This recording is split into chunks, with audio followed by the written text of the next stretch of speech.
जी सरस्वती महाराज ने लिखा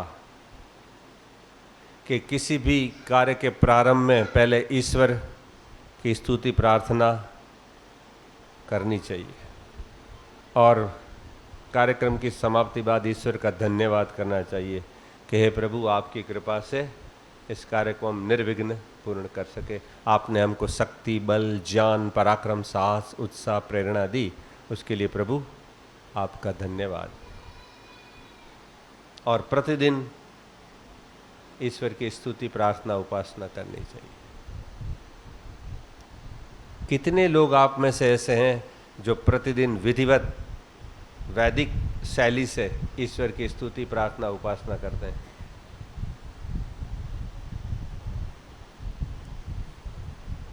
धीरे धीरे कर रहे हैं, आगे वाले को देख के, तू करे सो मैं करूं। अच्छा, बस नीचे रख।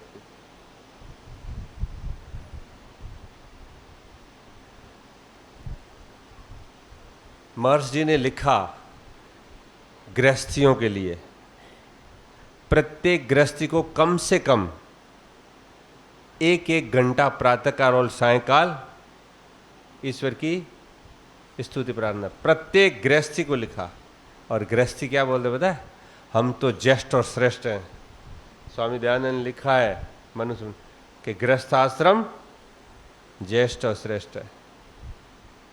आपके पंडित जी कह रहे थे वो डीएसपी के घर, क्यों जी आप ही कह रहे थे ना कि गृहस्थ आश्रम हमको, वो क्या समझते, ब्रह्मचारी, सन्यासी, वानप्रस्थी हमसे नीचे हैं, हम गृहस्थी ऊपर हैं। क्योंकि देखो स्वामी ने श्रेष्ठ ज्येष्ठ लिखा, हम भी मानते हैं, हम खंडन नहीं करते, ऋषियों की बात है। गृहस्थाश्रम श्रेष्ठ ज्येष्ठ है, ब्रह्मचार्य आश्रम से, वानप्रस्थ से, संन्यास से भी बड़ा माना, श्रेष्ठ है। लेकिन गृहस्थी जब वास्तविक गृहस्थ आश्रम का निर्वाह करता हो तो कितने ऐसे गृहस्थी हैं जो ब्रह्मचारियों, वानप्रस्थियों और सन्यासियों का खर्चा देते हैं। लिखा श्रेष्ठ और ज्येष्ठ कैसे, इनकी सारी पूर्तियां करते हो गृहस्थियों को, 10% दान दे, पंचमाह यज्ञ करे, रोज एक अतिथि को बुलाए, रोज प्रतिदिन, और रोज दोनों समय ब्रह्म यज्ञ करे, ईश्वर की उपासना करे, दोनों समय अग्निहोत्र करे, बलिवैश्व यज्ञ करे, पितृ यज्ञ करे।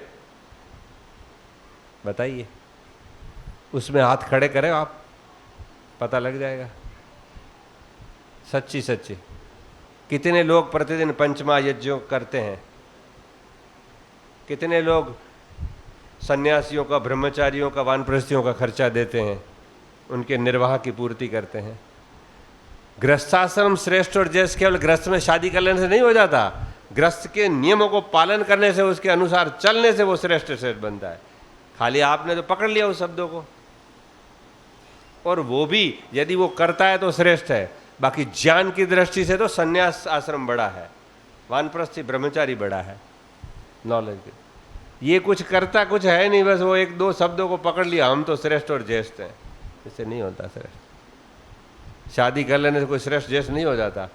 ये शादी करके हनीमून करने जाते हैं। लिखा मुझे वेद में बताओ कहीं हनीमून का विधान हो तो, या आर्यों के घर में परंपरा है, मुझे बताइए कहाँ है? क्यों जी आनंद जी, है हनीमून के विधान? नहीं, आपकी बात नहीं कर रहा हूं, हनीमून का विधान है नहीं, बस। क्यों पंडित जी, है? इनकी तो टिकट बुक होती है। गृहस्थी श्रेष्ठ और ज्येष्ठ कब है? जो गृहस्थ के नियमों को पालन करे, चले। रोज एक अतिथि आना चाहिए, विद्वान, ब्राह्मण, सन्यासी, वानप्रस्थी, ब्रह्मचारी, उसको हाथ जोड़ करके उनकी सेवा करो, उनको खिलाओ पिलाओ, उनकी पूर्ति करो, उनकी आवश्यकता, और फिर बोलो हे भगवान, हे देवता, हमारे जीवन कल्याण के लिए हमको मार्गदर्शन करो, हमारा जीवन के निर्माण के लिए। बताओ कितने लोग करते हैं? आप लोग ब्रह्म यज्ञ करते हैं, मेन बात हम ईश्वर को पकड़ेंगे आज। क्यों जी? आप 2 घंटा लगाओ ईश्वर की उपासना में, प्रातःकाल, सायंकाल। आज पढ़े लिखे लोग हैं, ये साइंस के विद्यार्थी हैं, पूछेंगे भाई ये आप ईश्वर की स्तुति प्रार्थना करते हो, ईश्वर की उपासना करने से क्या मिलता है? This is waste of time, waste of money and waste of energy है। समय, शक्ति और संपत्ति का विनाश है। इससे तो अच्छा है कोई काम कर लेते। क्यों इतना समय आंखें बंद करके फालतू ओम आनंद ओम करके बैठे? क्या मिलता है? साइंस के लोग कहते हैं, विज्ञान, आप जाए कॉलेज में सुनो, ये आप क्या करवा रहे, क्या उत्तर देंगे आप? और आपको भी पूछेगा आप इतने वर्षों से करते हैं, क्या हुआ आपको, क्या मिला? कोई छप्पर फाड़ के पैसा आ गया, रुपया पैसा मिला, क्या मिला आपको? हमारे पड़ोसी बोलते हैं, हमको तो नहीं बोलते हिम्मत, हमारी भाभी जी को बोलते हैं। एक बार थे एक स्कूल में टीचर थे, दोनों साइंस के, रिटायर हो गए अभी तो, बिल्कुल हमारी कॉलोनी में ही रहते हैं पास में। बोले हम आपको वर्षों से देख रहे हैं, वर्षों से देख रहे हैं, सुबह 4 बजे उठ जाते हैं, उपासना, ध्यान, संध्या, रोज यज्ञ, 2 टाइम यज्ञ होता है मेरे घर पे, एवरीडे 2 टाइम्स यज्ञ, कभी बंद नहीं किया हमने। हाँ, और बड़ा अच्छी तरह करते हैं, ऐसा नहीं निपटाने वाला, थोड़ा सा घी लेके 10 मिनट में ओम स्वाहा स्वाहा, खाना पूर्ति वाला नहीं करते, अच्छी तरह से पौन घंटा चलता है, बढ़िया हवन करते हैं कॉपर के कुंड में, अच्छी तरह। वो देखते हैं 100 किलो समिधा आती है महीने में, 15 किलो सामग्री आती है, एक डिब्बा घी का अलग आता है, खाने का अलग, उसका अलग, और बड़े आराम से करते हैं। अभी मैं लेके 1800 रुपये की 100 किलो समिधाएं रखी ऊपर, करेंगे बढ़िया करते हैं। तो वो देखते हैं, आप हवन करते हैं, 4 बजे उठते हैं और संध्या उपासना ये, और देखते हैं कारें आती है हमको लेने के लिए, करवाने भी जाते हैं, स्थानिक को ये आया, बड़ी बड़ी गाड़ियाँ आती है लेने को हमको छोड़ने।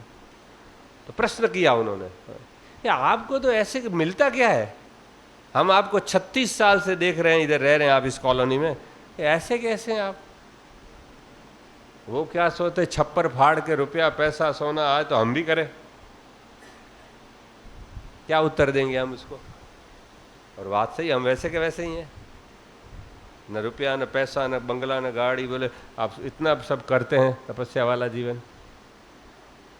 और हमारी तो छाप ऐसी पड़ गई, पड़ोस में भतीजे, बड़े भाई हैं मेरे, उनके साथ रहे, तो उनका बेटा तो जब जवान हो गया तो रिश्ते की बातें चलती रहती है बेटे के लिए, तो लड़की वाले कोई आए होंगे पूछने, आसपास इंक्वायरी करते हैं ना, ये परिवार कैसा है, ये कैसे लोग हैं, क्या है।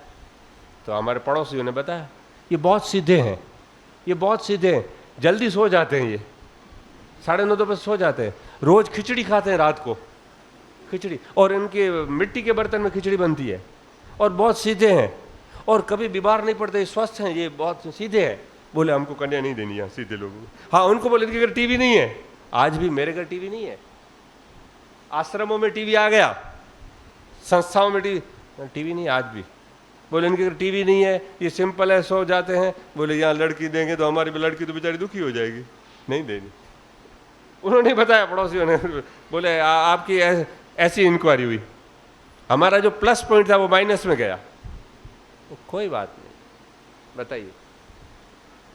तो वो पूछते हैं कि आप इतनी उपासना करते हैं, ये करते हैं, मिलता क्या है? मैं आपसे पूछ रहा हूं, क्या मिलेगा? ईश्वर की उपासना करने से क्या मिलेगा, मुझे बताइए।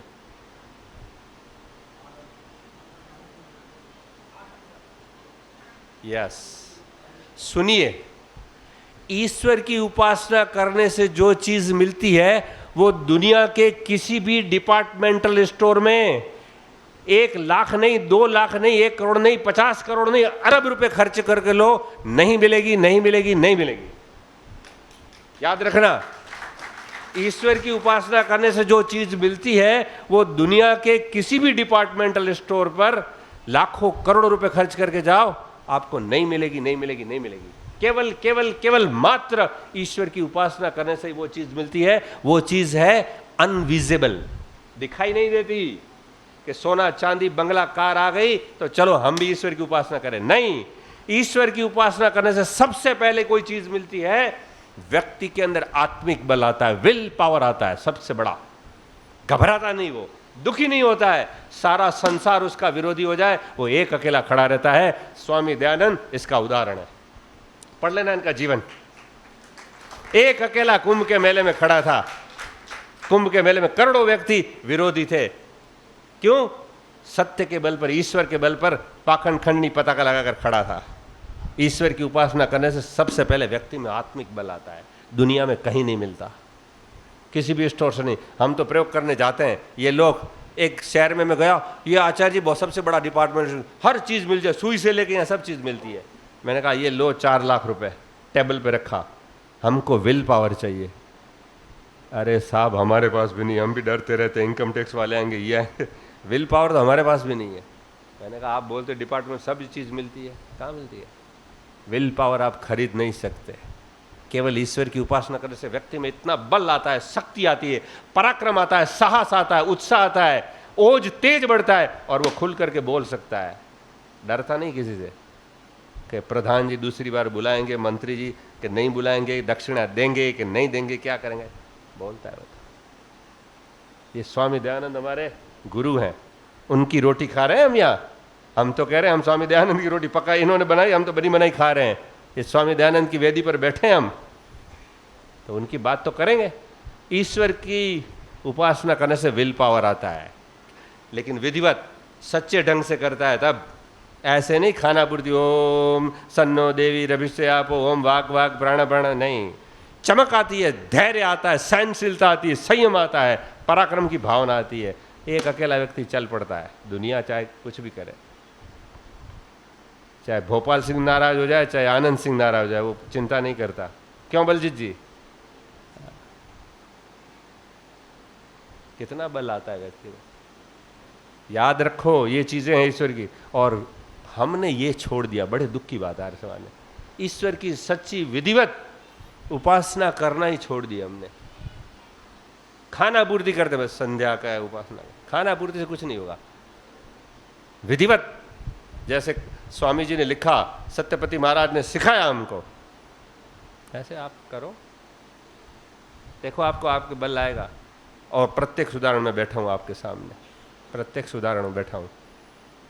जब हम रोजड़ नहीं पहुँचे थे, स्वामी सत्यपति जी, आचार्य ज्ञानेश्वर जी हमको नहीं मिले, तब तक हमारा जीवन क्या था, और उसके मिलने के बाद आज हमारा जीवन तो बहुत परिवर्तन आ गया।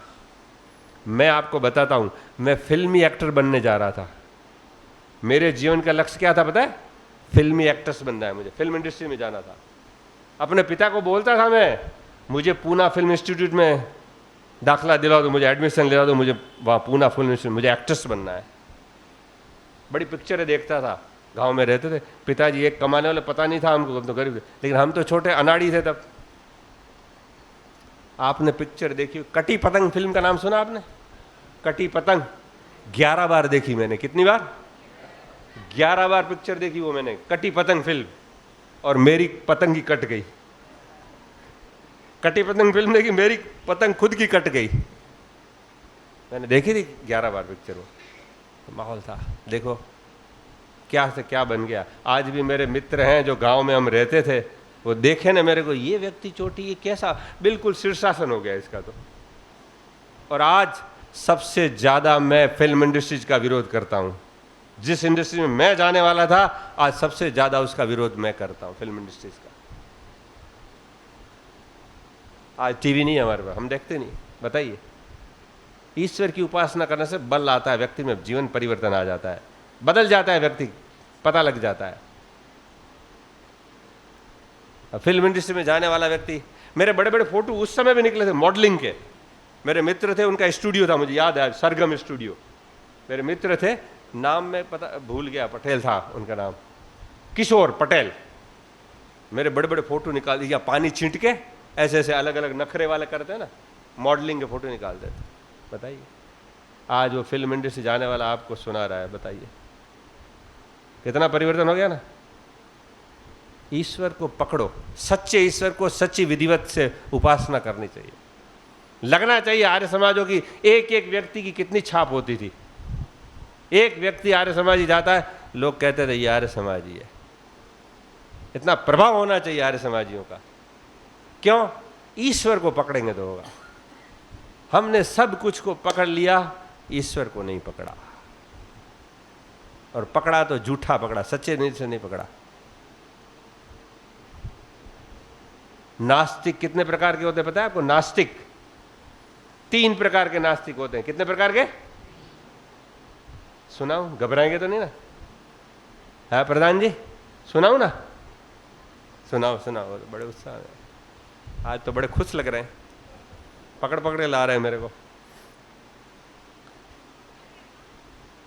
सबसे पहला नास्तिक जो बिल्कुल ईश्वर को मानता नहीं, पहले प्रकार का नास्तिक, कल मैंने बताया ना, ये कम्युनिस्ट लेनिनवादी जिन्होंने ये घोषणा कर दी, there is no existence of any supreme lord who create in this universe and control, ऐसी कोई सत्ता नहीं जो सारे संसार को चला रही है, हम इसको नहीं मानते।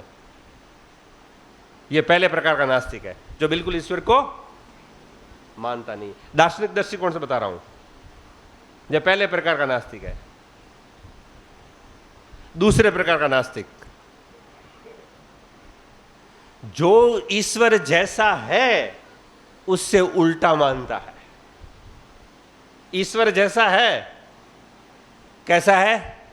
ईश्वर सच्चिदानंद स्वरूप, निराकार, सर्वशक्तिमान, न्यायकारी, दयालु, अजन्मा, अनंत, निर्विकार, अनादि, अनुपम, सर्वाधार, सर्वेश्वर, सर्वव्यापक, सर्वांतर्यामी, अजर, अमर, अभय, नित्य, पवित्र और सृष्टिकर्ता। कितने गुण बता दिए? 20 गुण है। उससे विपरीत ईश्वर को मानता है, उससे विपरीत ईश्वर को मान, जैसा ईश्वर है उससे मिथ्या जान वाला वो व्यक्ति भी नास्तिक है। ये दूसरे प्रकार का नास्तिक है। जैसा ईश्वर है उससे बिल्कुल माना, वो भी नास्तिकता ही है, वो भी नास्तिकता ही है। जैसा ईश्वर है उससे हम उल्टा मानते हैं। और आर्य समाजियों को भी अब तीसरे प्रकार का, सावधान हो जाना, घबराना नहीं प्रधान जी, भागना नहीं इधर से। तीसरे प्रकार का नास्तिक जैसा ईश्वर है वैसा ही मानता है, लेकिन उसके अनुसार आचरण व्यवहार नहीं करता, उसकी आज्ञाओं का पालन नहीं करता। आर्य समाजी वो भी तीसरे प्रकार का नास्तिक है। मानता तो है ईश्वर सच्चिदानंद स्वरूप केवल शाब्दिक रूप से, तद्वत आचरण नहीं करता, वो भी नास्तिक है। हमने केवल याद कर लिया ईश्वर सच्चिदानंद स्वरूप, निराकार, सर्वशक्तिमान, ये है वो है, पता नहीं इसकी व्याख्या आप करो तो दिन लग जाए। मैं आपको पूछता हूं, पौराणिक लोग प्रश्न करते हैं, ईश्वर सर्वव्यापक है, आप बोलते हो कण कण में सब जगह है, क्यों जी? है कि नहीं? हम मानते हैं ना ईश्वर कहां कहां है, अणु अणु सब में है। तो बोले हम शौचालय जाते हैं, गंदगी बाहर निकालते हैं, शौच करते हैं, ऐसे गंदे में ईश्वर, इसमें भी ईश्वर रहता है? कैसे गंदे में रहेगा? बताइए, क्या उत्तर देंगे? बोले ऐसी गंदी जगह जहां हम शौच निवृत्ति होती है, उस सोच में भी ईश्वर है? घर में उनको उत्तर दो, ऐसी गंदगी में ईश्वर कैसे रहेगा? हम तो बैठ नहीं सकते, ऐसे कूड़े कचरे गंदे में ईश्वर कैसे रहेगा? कण कण में है तो। क्यों मंत्री जी? आपकी दुकान में तो रह जाएगा, गड़ी में, लेकिन वो बेचारा शौच में, पैखाने में कैसे रहेगा? शौचालय में, गंदगी में? क्या उत्तर देंगे आप? तो आपको तो बीए पीएचडी वाले व्यक्ति को क्या प्रश्न पूछे? इन लोगों के लिए है, आप तो पीएचडी वाले हैं, आपको कुछ और पूछेंगे घर पे। हाँ जी, क्या उत्तर देंगे? स्वामी दयानंद ने लिखा 20 नियम में क्या है? एक, ईश्वर निर्विकार है, उसको विकार नहीं लगता। ये भौतिक पदार्थों में विकारता है, सड़ना, गलना, फूलना, ईश्वर के लिखा ना उसमें 20, जो मैंने अभी बोला। ईश्वर क्या है? निर्विकार है, उसको विकार को होता ही नहीं है।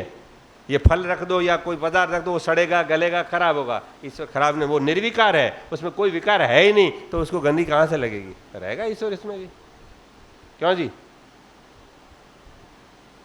अब आप माताएं बहनें, सरल बताता हूं, चटनी पीसते हैं ना, चटनी, मिर्चा, धनिया, हल्दी सब, या मिक्सर में, तो उसमें भी तो ईश्वर है, बेचारा पिस नहीं जाता होगा। हल्दी में, धनिये में, अदरक में चटनी बनाते हैं ना, तो बेचारे को दुख नहीं होता, उसमें भी तो ईश्वर है, धनिये में भी है, उनमें। क्यों जी? आप कूटते हैं पीसते हैं तो बेचारा ईश्वर को दुख नहीं हो, पीटता नहीं होगा? क्यों? ये याद रखना चाहिए। वैदिक धर्मियों को ऐसे प्रश्न आते हैं, क्यों भोपाल सिंह जी कूट पीस बेचारे ईश्वर को भी कूटते हैं हम। धनिये में भी है, अदरक में भी है, मिर्च में, मसाले में। कूटना पिसना ईश्वर अभौतिक है। कूटना पिसना किस में होता है? भौतिक पदार्थ। ईश्वर को कुछ बाधा नहीं होती है। हम कुछ भी, मैं हाथ हिला रहा हूं, ईश्वर को बाधा होगी? यहाँ तो सर्वव्यापक है, ईश्वर को बाधा नहीं होती है हाथ हिलाने से हमारे। ऐसे सिद्धांत याद रखने चाहिए वैदिक। केवल ओम सन्नो देवी है स्वा स्वा कर लिया 2 बार, हम तो आर्य समाजी बन गए। सिद्धांतों को पकड़ना पड़ता है।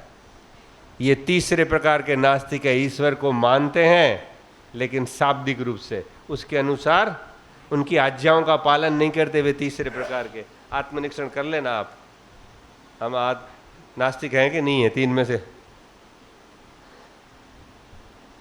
ये याद रखना आप, तीसरे प्रकार के।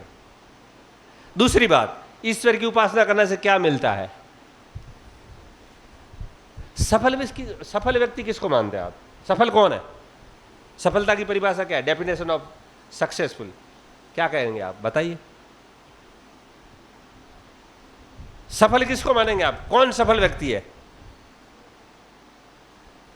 हाँ जी बलजीत जी। अरे मैं तो आज तो अब मैं बैठा हूं तो मुझे ही आप बोले नहीं, मैं परिभाषा बोलता हूं, परिभाषा पूछ रहा हूं। मैंने ये नहीं पूछा कि सफल कौन है या नहीं है। सफलता की डेफिनेशन, परिभाषा क्या कहेंगे? कौन व्यक्ति सफल है? आज बड़े बड़े वो निकले पड़े हैं ना, ये सिखाने वाले, क्या नाम बोलते हैं, मोटिवेशन वाले, वो सफलता की अलग परिभाषा बताते हैं ना, सब बताते हैं ना सफलता की परिभाषा अलग अलग। इतना पैसा आ जाएगा, ये करोगा तो, बड़े यूट्यूब में मोबाइल मिल जाते हैं, मोटिवेशन कर ले, सफलता की परिभाषाएं बताते हैं। ये करेंगे तो सफल हो जाएंगे, पैसा कमा लेंगे तो सफल हो जाएंगे, कार बन जाएगी, वो बन जाएगी, जीएम बन जाएंगे तो सफल हो जाएंगे, जनरल मैनेजर हमारे प्रधान जी ये बन जाएंगे तो सफल हो जाएंगे। सफलता की अलग अलग परिभाषाएं सबकी। वैदिक दृष्टिकोण से सफल व्यक्ति कौन है? हैं? क्या जी? जोर से बोलो ना थोड़ा, ये पंखे जब सुनाई नहीं देता। नहीं है तो शांति से बैठो, सुनिए। वैदिक दृष्टिकोण से सफल व्यक्ति वो है जो ईश्वर की उपासना से जो करता है। क्या है? जिसका अपने मन इंद्रियों पर नियंत्रण है, दुनिया का सबसे सफल व्यक्ति है। पकड़ना मेरी बातों को। दुनिया का सबसे सफल व्यक्ति वो है जिसका अपने मन और इंद्रियों पर बिल्कुल नियंत्रण है। वो व्यक्ति दुनिया का सफल व्यक्ति। ये वैदिक परिभाषा बता रहा हूं मैं आपको। और वो केवल ईश्वर की उपासना करने से ही सफल। मन इंद्रियों का नियंत्रण कौन रख सकता है? जो ईश्वर की उपासना करेगा वही करेगा। नहीं तो थोड़ा ही कोई आग लगा देगा, अरे आनंद सिंह तो पाखंडी है, दुनिया को आचार्य जी को अच्छा लगते हैं, बाकी हम जानते हैं सर, उबल जाएगा व्यक्ति। आप जैसे है ही नहीं, दुनिया आपको वैसा बोलेगी। आप है नहीं ऐसे, फिर भी बोलेगी, अब सहन करना पड़ता है। कोई बात नहीं, दुनिया तो बोलती है। स्वामी दयानंद को नहीं छोड़ा, हम और आप क्या हैं? ये तो ऋषि थे। हम क्या अपेक्षा रखते हैं? जैसा मैं हूं वैसा दुनिया मुझे माने, चाहे और मेरे साथ व्यवहार करे। जरूरी नहीं है, दुनिया उल्टा करेगी, टांग खींचेगी। आपको संयम रखना है, धैर्य रखना है, सहनशीलता रखनी है। वो व्यक्ति सफल है। ईश्वर की उपासना करने से व्यक्ति सफल होता है विधिवत। धर्म के 10 लक्षण बताए। पहला ही लक्षण क्या है?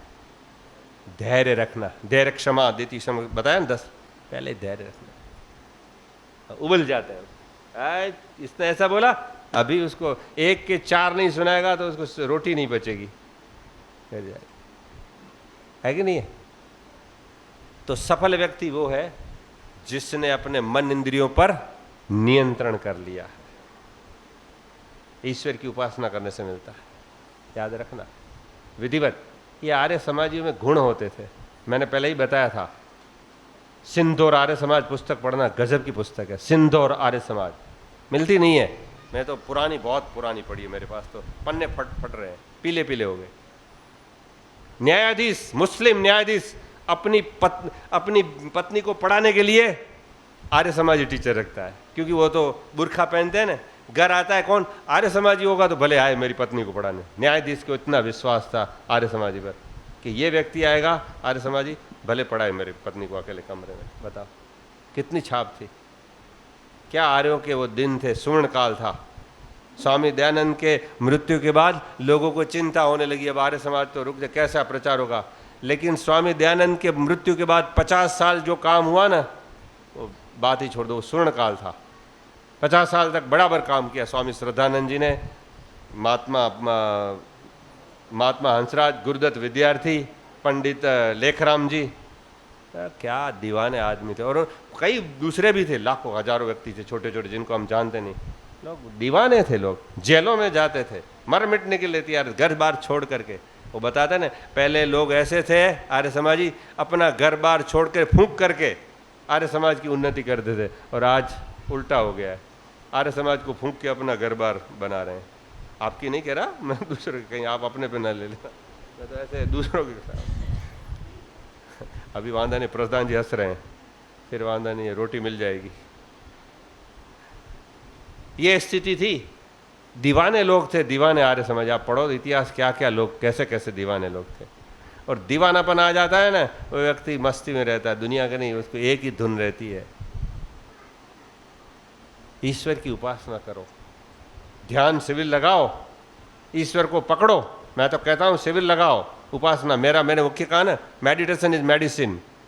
मैंने ये वेद मित्र जी भी कह रहे थे हमको ध्यान सिखाओ, फिर ये इनके जीजा थे प्रताप जी, मैंने कहा शिविर लगाओ, फार्म हाउस कोई ढूंढो, कोई रिसोर्ट, आप भले फैमिली शिविर लगाओ, 2-4 फैमिली, हम सिखाएंगे, बताएंगे। मुख्य रूप से ईश्वर को पकड़ेंगे, दुनिया अपने आप पकड़ में आएगी। हमने ईश्वर को छोड़ दिया, थोड़ा ही दुख आता है व्यक्ति घबरा जाता है। स्वामी दयानंद ने लिखा ना, ईश्वर की उपासना करने वाले को पहाड़ जैसा दुख भी राई के समान लगता है, और इनको जो नहीं करता है उनको राई जैसा दुख भी पहाड़ जैसा लगे। थोड़ा सा कुछ आ गया, हाय मर गया, हाय मर गया।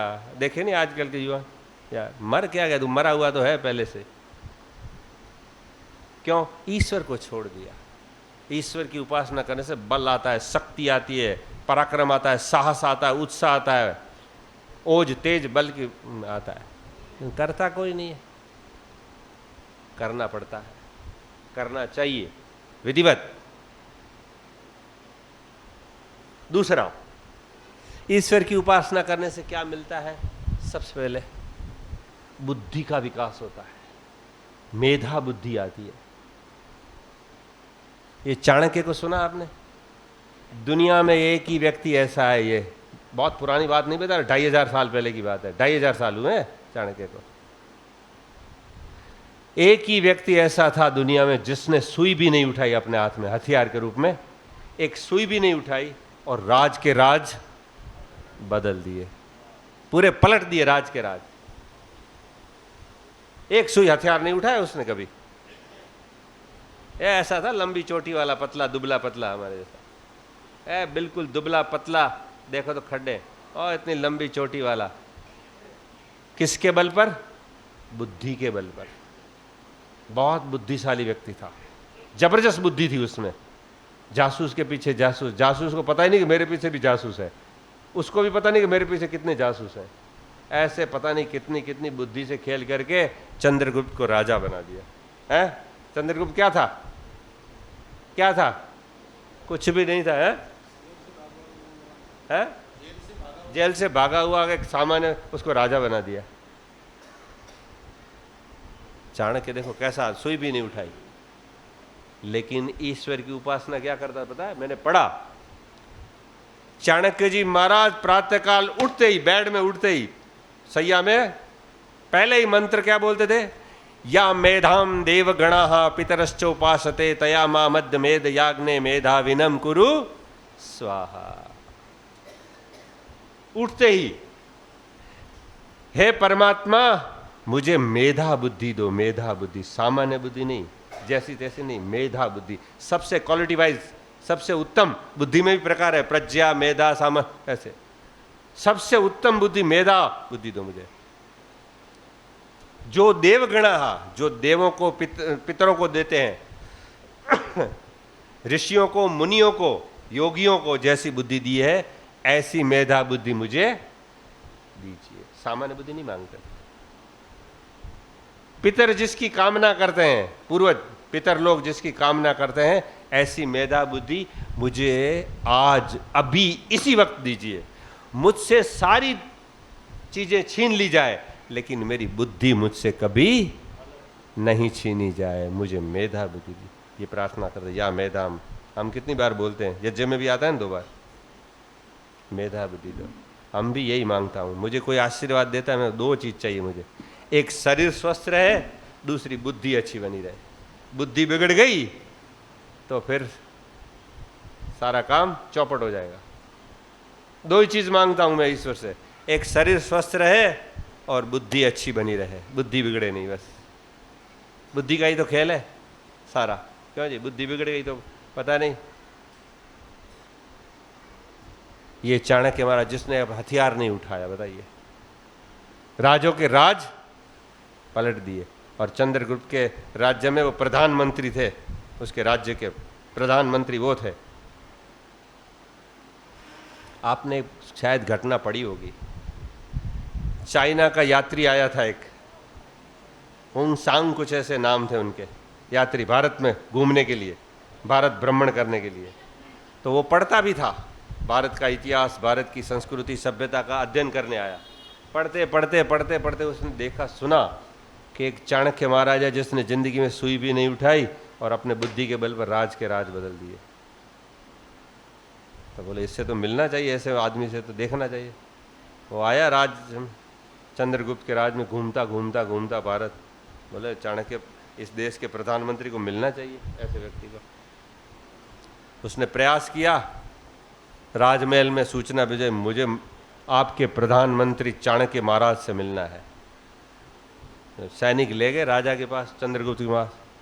बोले मैं चाइना से आया हूँ, ये मेरा नाम है, और मैं भ्रमण करता करता हुआ मैंने अध्ययन किया, स्वाध्याय किया, पढ़ा, पता चला आपके प्रधानमंत्री तो बहुत बड़े बुद्धिशाली व्यक्ति हैं, मुझे उनसे मिलना है, कृपया आप मुझे मिला दीजिए। बोले ठीक है, कोई बात नहीं, मिला देंगे, आपको मिलना है। सैनिकों को आदेश दिया, अपने अतिथि आए हैं, इनको जलपान कराओ, आगता स्वागता करो, फिर चाणक्य महाराज की कुटिया पे ले जाओ, इनको मुलाकात करा दो इनकी। बोले ठीक है, उनका जलपान कराया, स्वागत बागत किया। बोले चलिए महाराज, चलिए। तो चले चाइना का यात्री, उसको तो बड़ी उत्सुकता थी कि ये बड़े प्रधानमंत्री, बड़ा ठाठ महल, अटालिकाएं होगी, हम जाएंगे। तो चल रहे, और नगर में चलते चलते गए। बोले ये देख रहे हैं कौन सी कहाँ है, और पूरा चलते रहे। वो बोले कहाँ ले जा रहे हो? बोले आपको किससे, प्रधानमंत्री से मिलना है ना चाणक्य, तो वहीं चल रहे।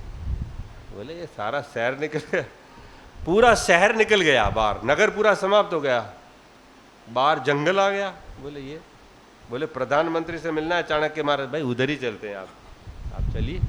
उसको बड़ा संशय हुआ, बोले ये सारी अटालिका, बड़े बड़े महल तो निकल गए, नगर पूरा समाप्त हो गया, ये कहाँ ले चलते होगा? भाई जंगल में उसने महल बनाया होगा। जंगल में ले गए तो फिर आगे चलते चलते पगडंडी आई, छोटी सी, वो भी इतनी।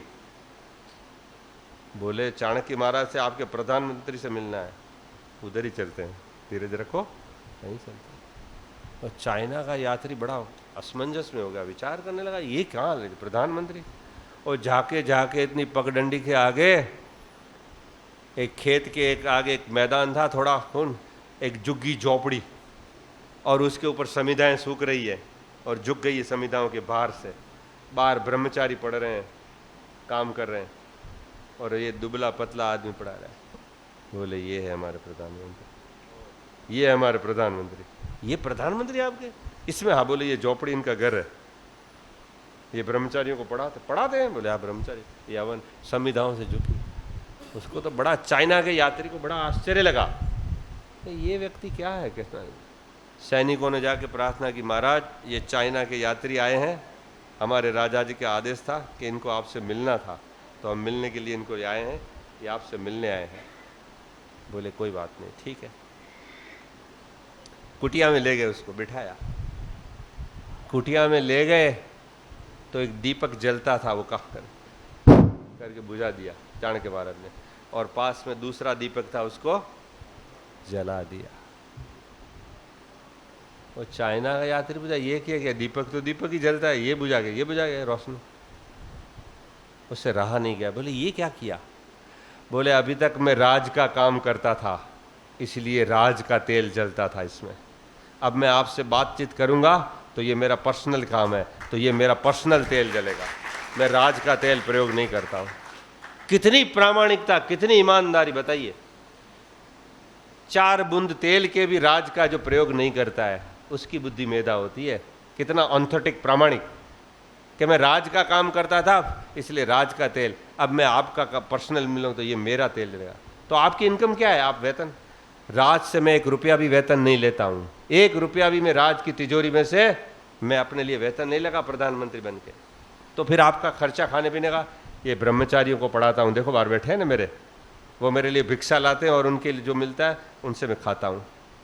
मैं राज से रुपया भी नहीं लेता प्रधानमंत्री का। बताइए कितने आदमी थे। ये इसी देश की घटना बता रहा हूँ, हमारे ये भारत 2500 पर बहुत पुरानी बात नहीं है। या मेधाम देवगणा, वो मंत्र का पाठ करने वाला कहाँ पहुँच गया जिसने सारी राजाओं के राज पलट दिए। तो हम भी आर्य समाजी, हम भी ऐसे मंत्रों का पाठ करके उसको आत्मसात करें और जीवन में उतारें तो हम भी कर सकते हैं। जितनी इंद्रियां, जितना मन बुद्धि शक्ति ईश्वर ने चाणक्य को दी थी, स्वामी दयानंद को दी थी, ऋषि को, उतने ही अंग है हमारे अंदर भी, कोई कम नहीं दिया हमको भी। लेकिन हम उसको डूब के से बैठे रहे, उसको विकसित नहीं करते, उसकी उन्नति का प्रयोग नहीं करते पूरा। इन्होंने प्रयोग किया पूरे अपने मन, इंद्रियों, शरीर का। हम अपनी मन इंद्रियों को बस भोगों में, लड़ाई में, झगड़े में, ईर्ष्या में, द्वेष में, स्वार्थ में डालते रहते हैं। पॉजिटिव में कहते हैं ना, जो उत्साह, उस काम करते नहीं हम। यदि हम भी इसमें लग जाएं तो निश्चित रूप से एक एक व्यक्ति हजारों व्यक्तियों को बदल सकता है। मैं तो अपनी कामना करता हूं, मरने से पहले 50 चंद्रेश तो कम से कम दूसरे पैदा करके जाए, कोई बन जाए, हमारे आ जाए, फिर मरना हमारा सफल है। ऐसे ही मरना नहीं खाट में बैठ के, पड़े पड़े बीमार हो के, दुखी हो के नहीं मरना। ऐसे कुछ काम करके जाएं, देश में, समाज में, लोक इतिहास में। हमारे पूर्वजों, हमको कोई नामना नहीं है, जय जय हो, माला पहनाए हमारी जय जय, इनका ऋण है हमारे ऊपर। इन्होंने बहुत काम किया, ऋषियों ने, पूर्वजों ने, हमारे आर्यों ने, इनका ऋण है हमारे पर। हम चुकाएंगे नहीं तो पाप के भागी बनेंगे। मेरे गुरुजी तो कहा करते थे, आचार्य ज्ञानेश्वर जी, ऐसे मरना नहीं है चंद्रेश जी खाट में पड़ के, कुछ काम के। आज हम कर रहे हैं, उनके शब्द हमको याद आ रहे हैं, आचार्य ज्ञानेश्वर जी के। ये काम करना है आपको, और कर रहे हैं और करेंगे, मरने दम तक करेंगे। और आपको भी प्रेरणा देते हैं। ये ऋषियों ने, इन महात्माओं ने बहुत काम किया, हमको तो तैयार किया बहुत। ये बैठे हैं, मेहर सिंह जी जानते हैं, हमको तैयार करने वाले थे वो आचार्य ज्ञानेश्वर जी, उनकी देन है आज मैं आज इस आपके यहाँ बैठा हूं। केवल हमको पढ़ाया नहीं, हाथ पकड़ पकड़ के पिता की तरह हमको सिखाया, उठना बैठना, कैसे बात करना। आज याद आती है उनकी, कहां से कहां ले गए। नहीं तो ये चंद्रेश कहां गलियों में गांव की घूमने वाला, पिक्चर एक्ट्रेस बनने वाला, कहां से कहां ले आए। एक पिता से भी अच्छा हमको रखते थे। एक पिता भी नहीं सिखाया, ऐसे उंगली एक एक बात हमको सिखा। 14-14 घंटे उनके साथ ट्रेन में, फ्लाइट में, पता नहीं कहां कहां घूमते थे हम। ये तो हमारा दुर्भाग्य रहा कि वो चले गए जल्दी, लेकिन हम उनको मरने नहीं देंगे। उनका शरीर भले गया हो, लेकिन उनकी आत्मा का जो भावनाएं थी, उत्साह था, वो हम अंतिम तक चुकाएंगे। आचार्य ज्ञानेश्वर जी शरीर से भले चले गए, लेकिन वो हमारी भावनाओं में आज भी जीवित है, उसको मरने नहीं देंगे। स्वामी सत्यपति जी, आचार्य ज्ञानेश्वर जी, जब तक हम जिंदा है तब तक वो भी जिंदा रहेंगे। क्यों? सच्चे ईश्वर को उन्होंने हमको पकड़ाया, हमारी उंगली पकड़ा दी, भाई ये ईश्वर सच्चा है, ऐसे कर। मुझे पत्र लिखे हैं आचार्य ज्ञानेश्वर जी ने, चंद्रेश जी, हमने आपको जो ज्ञान विज्ञान दिया है वो करोड़पति अरबपति के पास भी नहीं है। हमने आपको जो चीजें सिखाई वो अरबपति के पास भी नहीं है, वो चीजें आपको। और वास्तविक आज लगता है सही बात है, हम घबराते नहीं, ये बोलते नहीं। पहले हम प्रभावित हो जाते थे करोड़पति अरबपति, अब कुछ से प्रभावित नहीं होते। वो महादुखी है, करोड़पति अरबपति क्या हो, कुछ नहीं है। जिसके पास ज्ञान विज्ञान नहीं है, उत्साह नहीं है, प्रेरणा नहीं है, वो व्यक्ति कंगाल कंजूस है। तो बस ईश्वर को पकड़ो, सच्चे ईश्वर की उपासना करो और उससे बल, ज्ञान, पराक्रम मांगो। 2-3 मिनट ज़्यादा हो गए, मैं क्षमा चाहता हूँ, उत्साह मुझे पता नहीं लगा। तो इतना कह के मैं अपनी वाणी को विराम देता हूँ। ओम शांति।